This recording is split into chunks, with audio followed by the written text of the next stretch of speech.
Bueno, están con nosotros diferentes amigos que han participado de forma muy destacada dentro del Tribunal Permanente de los Pueblos, Capítulo México, unos como parte de los grupos que han elaborado acusaciones en representación de numerosas víctimas, y otros compañeros están aquí con nosotros porque la oficina de Roma del Tribunal Permanente de los Pueblos les solicitó, les invitó a que participaran como jurados en audiencias muy importantes del tribunal que ocurrieron recientemente en el mes de noviembre. Hace pues ya un poco más de 2 meses, casi 3 meses, el tribunal llevó a cabo, el Capítulo México del tribunal llevó a cabo actividades muy intensas. Se llevaron a cabo a lo largo de ese mes unas 4 o 5 preaudiencias en diferentes lugares de la República Mexicana en las 3 primeras semanas del mes de noviembre, y en los últimos 10 días de noviembre ocurrieron 3 audiencias temáticas de muy alto nivel. Entonces, en noviembre tuvimos un clímax de actividades que no habíamos tenido a lo largo de 2 años de trabajo. El tribunal lleva pues ya más de 3 años trabajando, y su sesión de trabajo más fuerte y más intensa ocurrió en el mes de noviembre.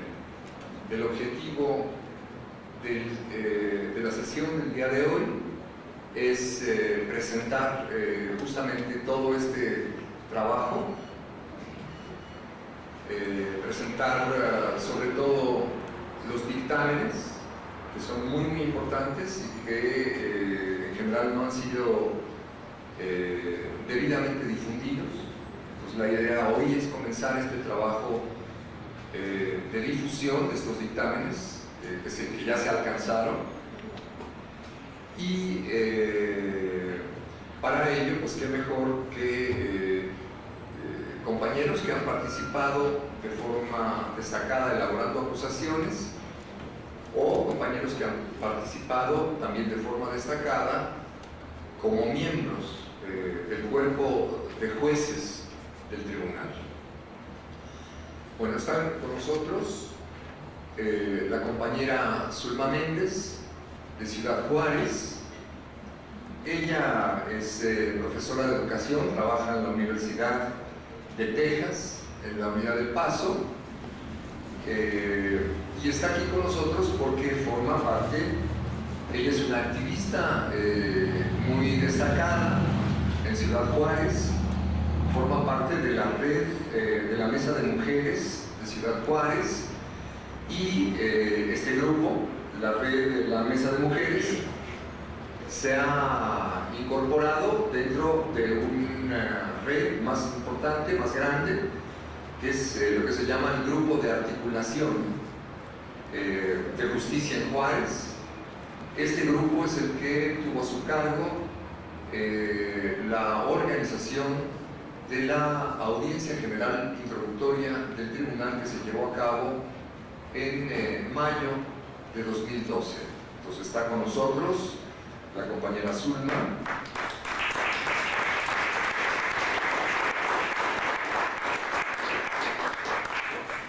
También está con nosotros el compañero Alejandro Álvarez. Él es un economista muy conocido, es profesor de la Facultad de Economía hace más de 40 años. Él a lo largo de toda su vida se ha dedicado a la economía política, a la crítica de la economía política, y uno de sus temas centrales ha sido la investigación sobre la relación México-Estados Unidos. Y el tribunal, la oficina del tribunal le ha escogido como una visión de alguien especializado en el estudio de la economía mexicana para que pueda recibir todas las acusaciones que se están elaborando adentro del tribunal en contra del Tratado de Libre Comercio. Alejandro Álvarez.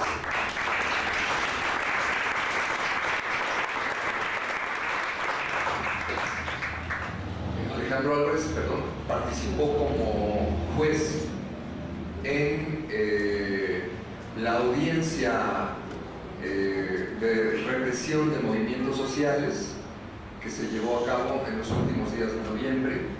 Formó parte del panel de 8 o 9 jueces que deliberaron en torno de 49 acusaciones que se formularon, y bueno, pues aquí le tenemos, ¿no?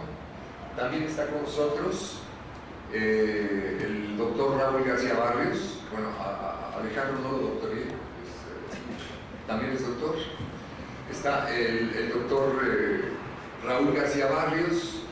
Él es biólogo, es ecologista connotado y además es economista. Bueno, es un investigador muy destacado en el entrecruce de estos dos problemas. Él es investigador del Centro Regional de Investigaciones Multidisciplinarias de la UNAM en la ciudad de Cuernavaca, y nos hizo también el favor de aceptar la invitación que le hizo la oficina de Roma para que participara como juez en la audiencia temática de devastación ambiental, en donde se ventilaron alrededor de 130 acusaciones sobre devastación ambiental que se estuvieron procesando a lo largo de 2 años en 14 preaudiencias que ocurrieron por todo el país. Raúl, gracias.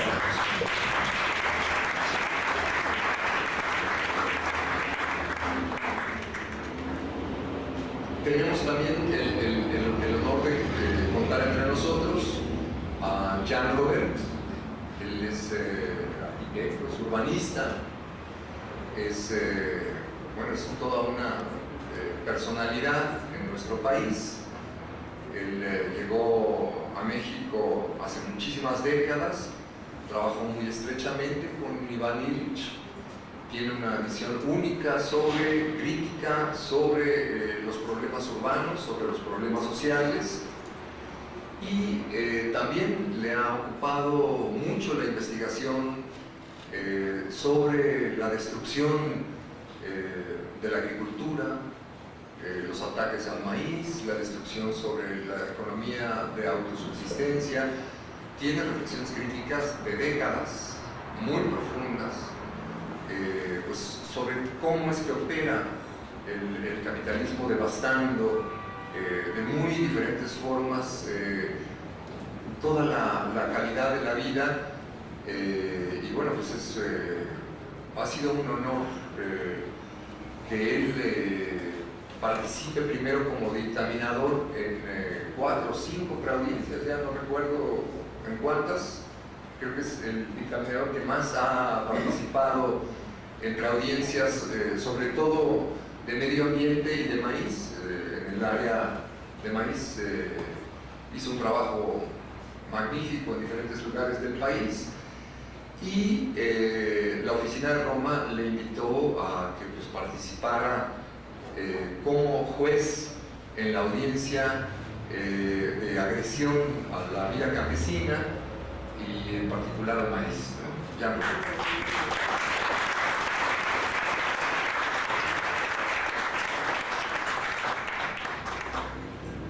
Está con nosotros también, ya para terminar, la doctora Elena Álvarez Bulla, que pues muchos de ustedes seguramente deben de conocer. Elena es ella es bióloga, doctora en biología, trabaja en el Instituto de Ecología de la UNAM, y bueno, ya tiene más de 10 años encabezando, digamos, un grupo de investigadores científicos que han estado monitoreando muy pecho tierra toda la contaminación del maíz mexicano.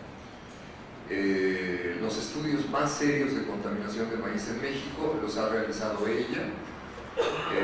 Introdujo los artículos en la prensa científica internacional, fueron bloqueados, fueron saboteados, finalmente entraron, y luego ha sido, a lo mejor se molesta porque lo digo aquí en público, ha sido el alma más importante empujando la organización de la Unión de Científicos Comprometidos con la Sociedad. Si no hubiera entrado ella, no tendríamos esta instancia tan importante que hoy está allí. Y ella participó dentro del tribunal, sobre todo como parte acusadora, no trabajó como jurada. En la Facultad de Ciencias, en el mes de noviembre, se llevó a cabo una audiencia, una preaudiencia de maíz, muy peculiar, que no es muy diferente de todas las demás que ocurrieron. Todos los que acusaron, que fueron unos 30 personas, todos eran científicos y presentaron alegatos de investigación científica en contra de la destrucción del maíz mexicano, y todos los dictaminadores eran científicos. Ocurrió en la Facultad de Ciencias de la UNAM. Entonces ella, digamos, viene como en representación de esta preaudiencia tan importante, que estuvo al cargo de la Unión de Científicos Comprometidos con la Sociedad, Elena Rosco.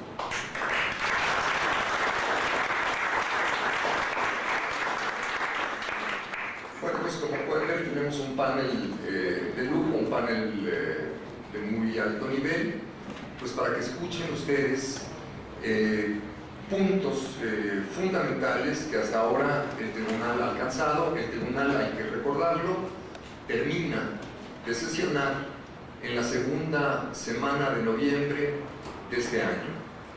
Ahí se reunirán todas las acusaciones que se han venido sumando en las 7 audiencias que hasta ahora han venido trabajando, que es guerra sucia, violencia estructural, impunidad y ataque contra los derechos de los pueblos. Es la primera audiencia.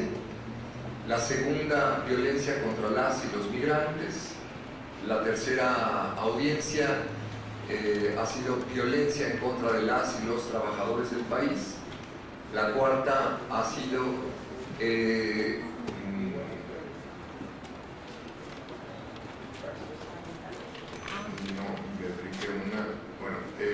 violencia contra la agricultura, ya mencioné, contra el maíz. La quinta es la devastación ambiental, ¿no? La sexta es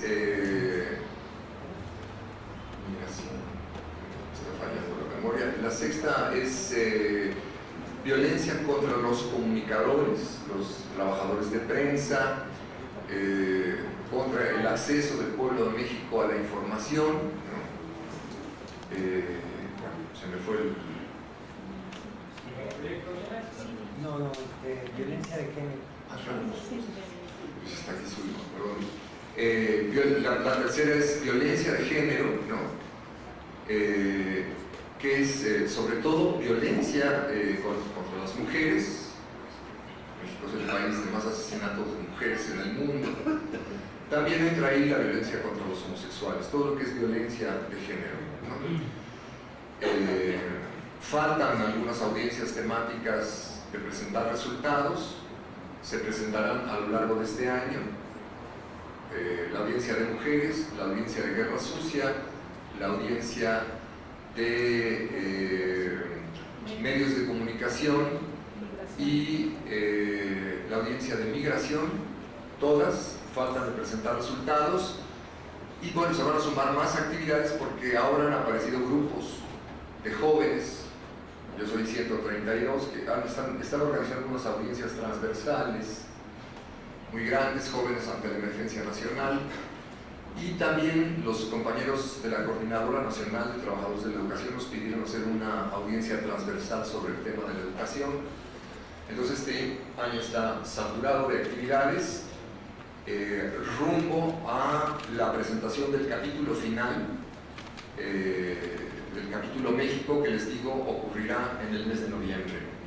Entonces la idea es que hoy todos nos percatemos de lo muy avanzado que va este tribunal, de los logros críticos tan importantes que ya se han alcanzado, y bueno, pues ya les dejo la palabra a Zulma para que comience a explicarnos. Buenas noches.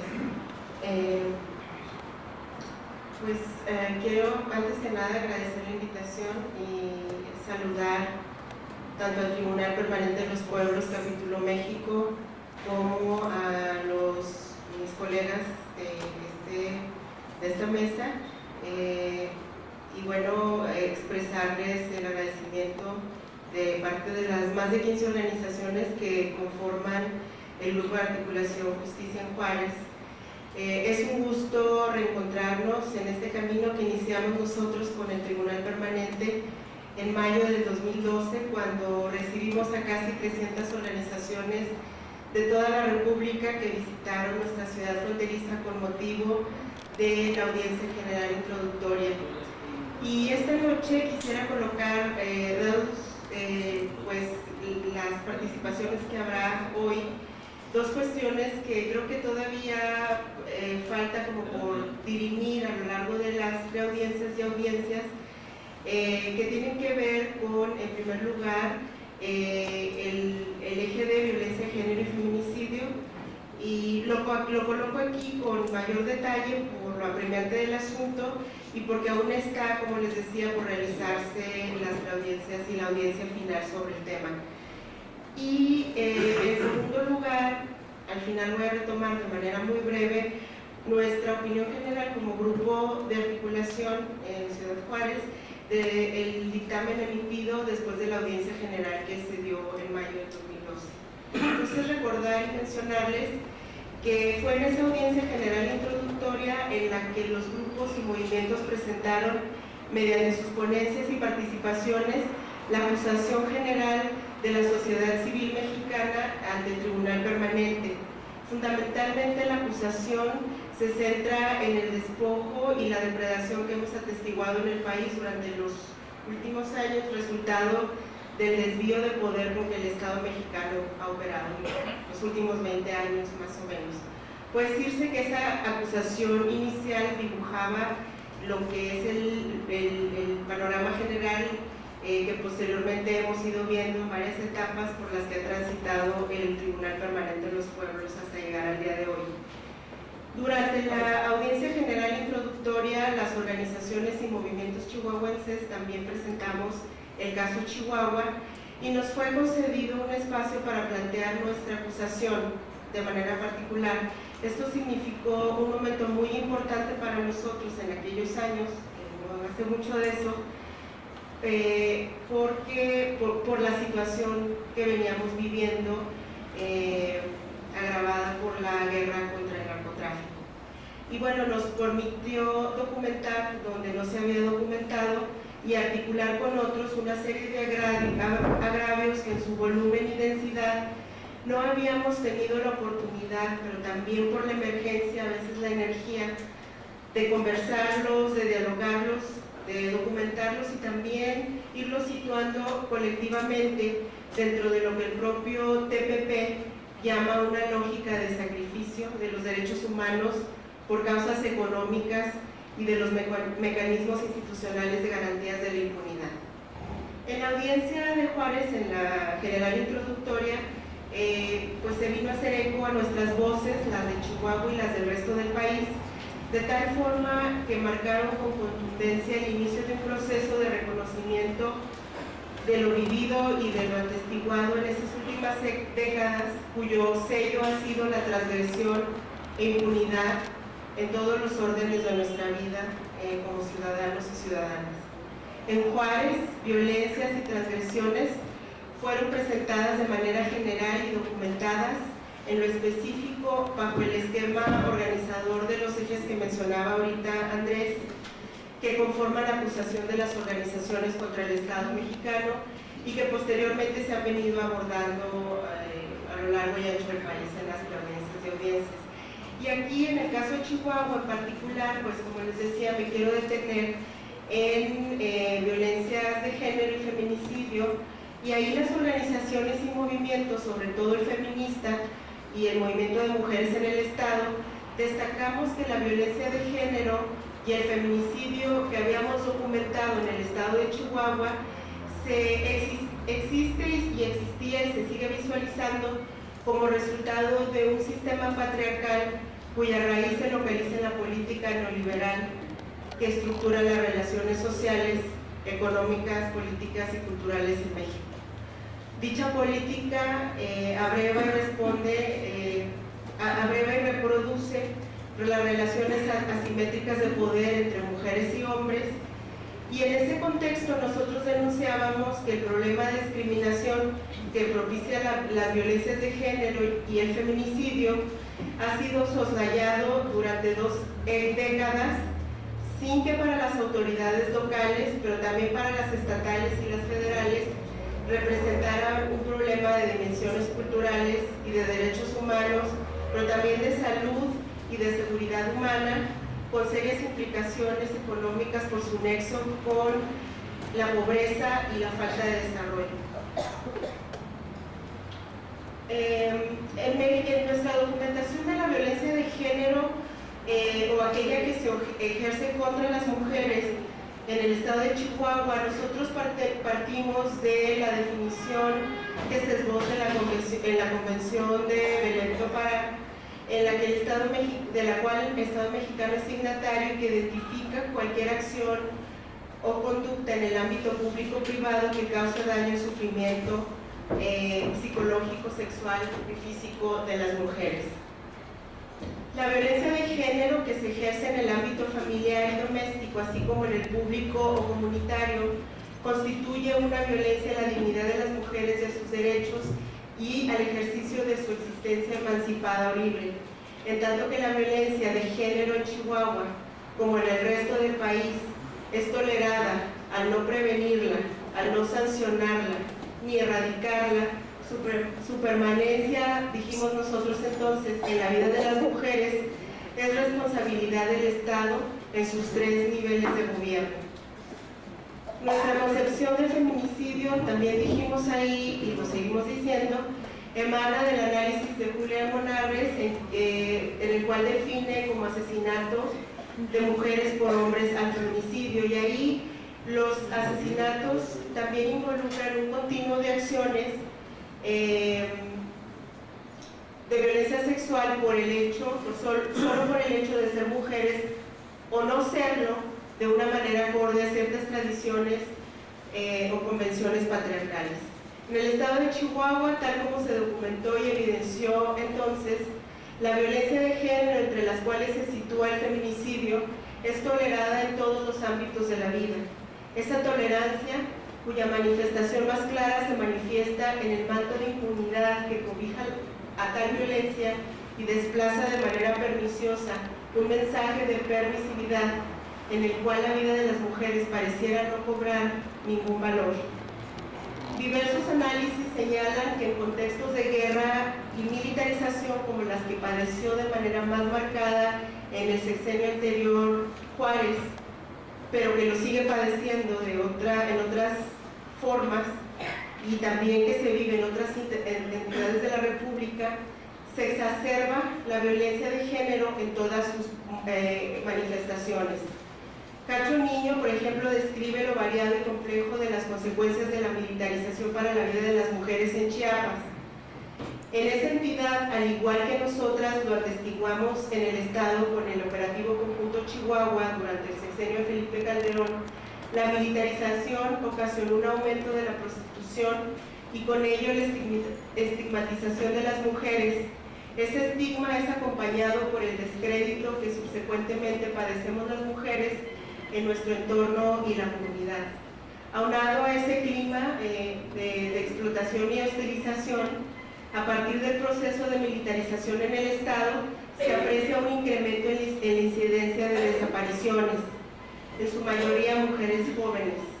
Y ahí denunciamos en la audiencia general introductoria que las características de esas desapariciones nos hacen sospechar de que se trata de que hay un aumento en la presencia de redes de tráfico de personas o de trata en el Estado que se encuentran coludidos con agentes del Estado. La trata de personas que hemos atestiguado y que hemos documentado tiene dos propósitos fundamentales: la explotación sexual económica y el trabajo forzado.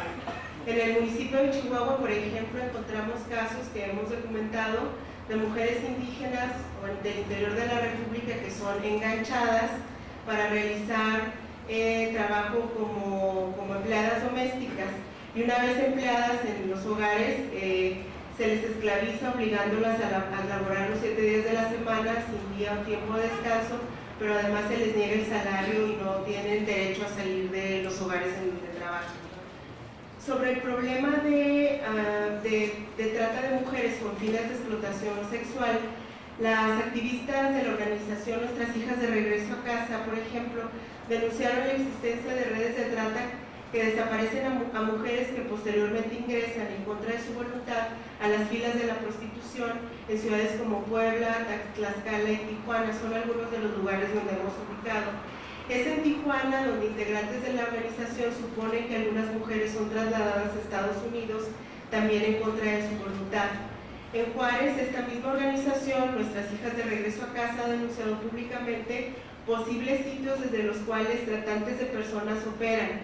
En Juárez, por ejemplo, se menciona un bar, Bola 2, y una panadería de nombre Pineda, y estos lugares las activistas han alertado a las autoridades de varios casos de desaparición donde existen testigos que ahí afirman haber visto por última vez a estas jóvenes a buscar empleo, y que, sin embargo, a pesar de estas denuncias documentadas, las autoridades no han realizado indagatorias al respecto. Con la mercantilización del cuerpo y la sexualidad de las mujeres en el estado de Chihuahua, no solo se documenta un incremento en la incidencia de infecciones de transmisión sexual, incluyendo el VIH, también se aprecia una creciente tensión social que favorece la construcción simbólica del cuerpo femenino como un botín de guerra mediante el cual se mina al enemigo. De esa forma, la militarización, el estado policial y el contexto de guerra instaurado le inyectan un mayor grado de precariedad a la vida de las mujeres y acrecienta la volatilidad social, justo cuando las mujeres requieren de construir relaciones sociales, comunitarias y familiares que aporten redes de apoyo, que les aporten redes de apoyo y solidaridad.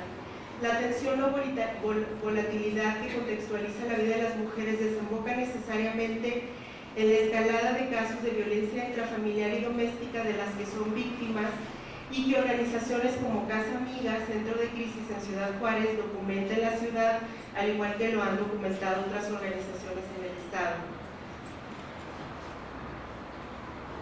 Aunado a la militarización y el contexto de guerra que observamos en la entidad, la fuerte presencia del narcotráfico en todos los rincones y ámbitos de la vida en el estado colocó a las mujeres en una mayor vulnerabilidad en la medida en que daña el tejido social y familiar, propicia la desconfianza y el miedo y las obliga a enfrentar solas el hostigamiento y ultraje sexual, la desaparición y estigmatización de sus hijas, la criminalización de la muerte de sus esposos e hijos y la discriminación por parte de instituciones locales, estatales y federales, cuya perspectiva clasista, misógena y patriarcal les niega su derecho a la justicia y las deja en mayor riesgo por el hecho de denunciar.